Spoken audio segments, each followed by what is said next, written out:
কবিরাজ মশাই, দয়া করে একটু তাড়াতাড়ি আমার সঙ্গে চলুন আমার বাড়িতে। আমার স্ত্রীর শরীর খুবই খারাপ। তা তুই জানিস তো আমি বাড়ি গিয়ে রোগী দেখলে আমাকে বেশি টাকা দিতে হয়। জানি, কিন্তু আমার কাছে এখন অত টাকা নেই। মাগনায় কোনো কাজ হয় না বাবা, টাকা লাগে টাকা। এক কাজ কর বুঝলি, এক কাজ কর, তুই বাবু আমার দপ্তরের ঘরটা একটু ঝাড়পোঁছ করে দে তো। আমি ততক্ষণে ভেবে দেখছি যে কি করা যায়, কেমন? সব করে দিয়েছি, এবার একটু চলুন আমার সঙ্গে। দেখছিস না দপ্তরে কত লোক, তো তুই এক কাজ কর বুঝলি, ভিজে কাপড়গুলো একটু শুকোতে দিয়ে দে দেখি, ততক্ষণে আমি এদের একটু দেখে নি। হ্যাঁ,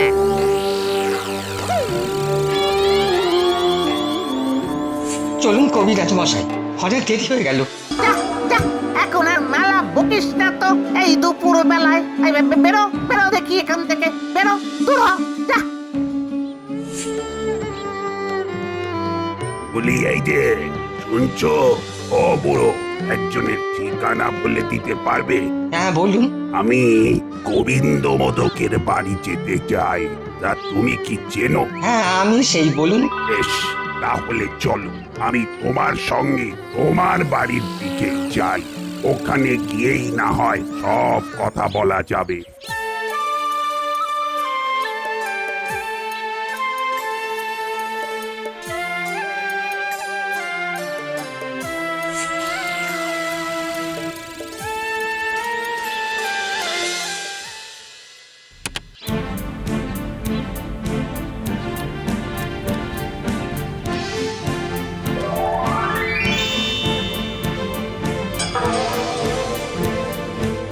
শোনো হে বুড়ো, এবার আসল কথায় আসি। আমি হলাম যমদূত। আমি এসেছি তোমার বুড়ির প্রাণ নিয়ে যেতে। তোমার ব্যবহারে খুশি হয়ে আমি তোমাকে সোনার মোহর দিচ্ছি, আর আমি এই বুড়ির প্রাণ নিয়ে যাচ্ছি। না না না, আমার সোনা টোনা কিচ্ছু চাই না, কিচ্ছু চাই না। আপনি খালি আমার স্ত্রীর প্রাণ ভিক্ষা দিন, এতটুকু দয়া করুন আমার ওপর। শোনো, তুমি যদি বুড়িকে সারিয়ে তুলতে পারো, তাহলে আর আমার সাধ্য নেই যে আমি বুড়ির প্রাণ নিয়ে যাব। আচ্ছা প্রভু,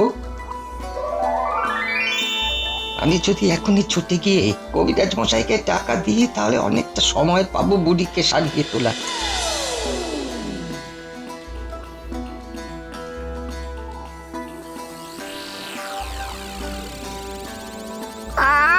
তুই আবার এলি জ্বালাতে, আগে টাকা দে তারপর যাব, বুঝলে? হ্যাঁ কবিরাজ মশাই, এই নিন।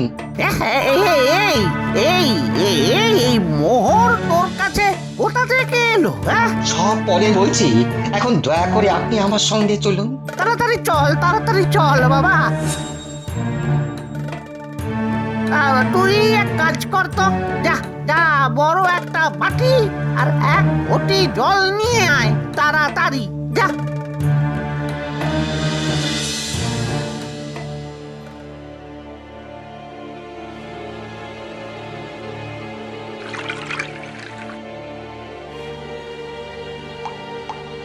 নাও বুড়ি, তাড়াতাড়ি এটা জল দিয়ে খেয়ে ফেলো তো দেখি। খাও খাও।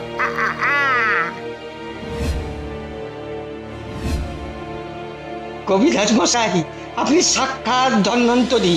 আপনি না থাকলে আজকে বুড়িকে বাঁচানো সম্ভব হতো না। এটাই তোর বউয়ের পক্ষে ভালো হলো, বুঝলে?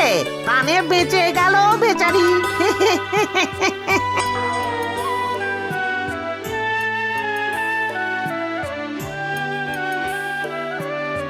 এই নিন। দে দে দে দে দে, কিন্তু এইসবের আর কি দরকার ছিল?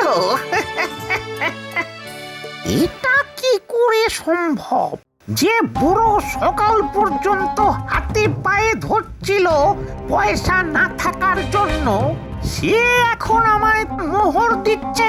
না, রহস্যটা যে কি সবটা জেনে তবে ছাড়বো। আরে বাপ গোবিন্দ, এই মোহরগুলো তুই কোথা থেকে পেলি? হুজুর, ওই মোড়গুলো তো আমি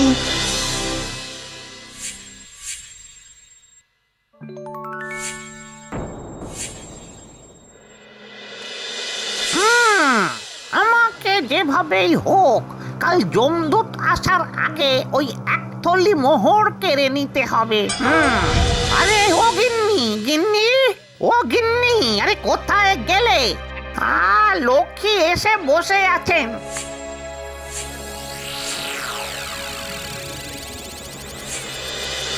শোনো, আর দেরি করা ঠিক হবে না। এই রকম ভাবে লক্ষ্মীকে ফেলে রাখা ঠিক নয়। যাত্রা না আজ রাতেই করি। হ্যাঁ, ঠিকই বলেছ, সেই বুদ্ধি তো খাটাচ্ছি। ওই শিং দিয়েই কাজ উদ্ধার হবে। করার আজ রাতের অন্ধকারে করব।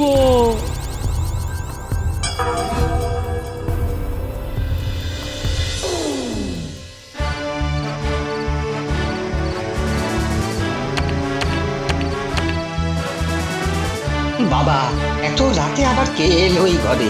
কে কে এলো এত রাতে?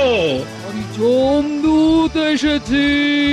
ওরে মূর্খ, কি বলেছিলাম পুরো সুস্থ করতে, এখনো পুরো সুস্থ হয়নি। আমি তাই ওকে নিয়ে যেতে এসেছি। আপনি আমাকে বলুন না কি করতে হবে। বলছিস তবে? তাহলে তোর কাছে যে মোহর দিয়ে গিয়েছিলাম সেগুলো ফেরত দিয়ে দে। তার বদলে আমি বুড়ির প্রাণ ক্ষমা করতে পারি।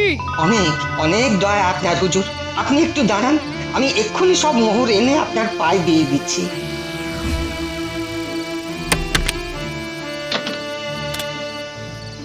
নিন প্রভু, আপনার জিনিস আপনি ফিরিয়ে নিয়ে যান, আর আমার বউয়ের প্রাণ ভিক্ষা দিয়ে যান। এত সহজে কার্য সিদ্ধি হবে ভাবতেও পারিনি, ভাবতেও পারিনি।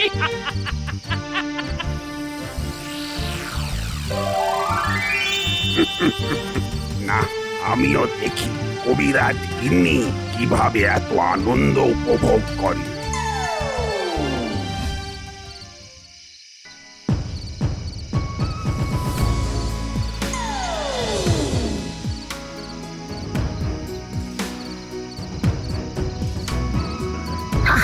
নাও নাও নাও, আর বাচ্চাদের মতো হুটোপাটি না করে এই সবগুলো এক জায়গায় গুছিয়ে নাও দেখি।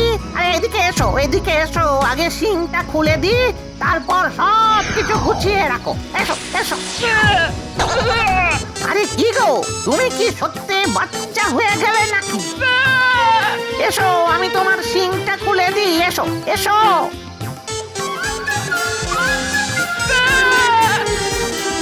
কি ও মা গো, কি হলো গো? কি হচ্ছে? আমি কোনো কথা বলতে পারছি না কেন? শিংটাও তো খুলে আসছে না।